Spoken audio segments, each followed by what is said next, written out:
भालाफेक असेल, सगळं जे काही असेल ते जे शिकवणार होते, हे सगळ्या गोष्टी लखोजी जाधवांच्याकडून आई जिजाऊंनी पहिल्यांदा शिकून घेतल्या होत्या. खऱ्या अर्थानं घोड्यावर बसणाऱ्या या मराठी साम्राज्यातल्या तर आई जिजाऊ होत्या. फार कौतुक आहे ही गोष्ट की त्यांना स्वतः सगळं येत होतं. आज इथं महिला आलेल्या आहेत, आपण किती जणांना गाडी येते हो?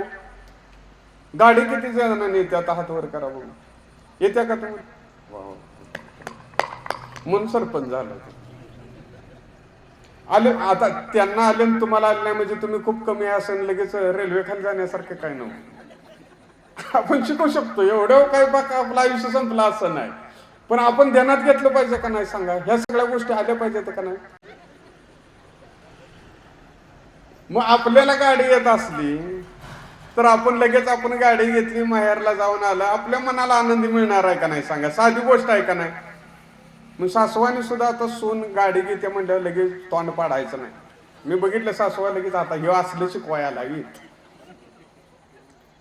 लेख घ्या, मी आता लेखीचे तुमच्या जाणारच आहे का नाही? ते लेख बी ऐकणार आहे. मग लेख गाडी घेणार आहे. उद्या जर तिचा फोन आला तर जयवंतवटी आलता, त्यानं सांगितलं गाडी घ्या आणि मी बी ठरवलं आता गाडी घ्यायची, मग सगळ्या गेलेला सांगशील का नाही? लेख गाडी घेणार आहे, लेख गाडी घेणार आहे, तीनदा फटकापासून जाऊन विचारला आली काय म्हणून. मग सुनाने घेतली तर बिघडेल का? मला जमतंय बघा की जाऊ मेल्याशिवाय हसणार नाही म्हणणार नेला सुद्धा हसवतोय का नाही? तुझं तू हे कर, तू काय करायचं ते कर, तू स्वतः 4 रुपये मिळव, समाजात प्रपंचात तुझं तुला स्वतःचं अस्तित्व निर्माण कर. आज मी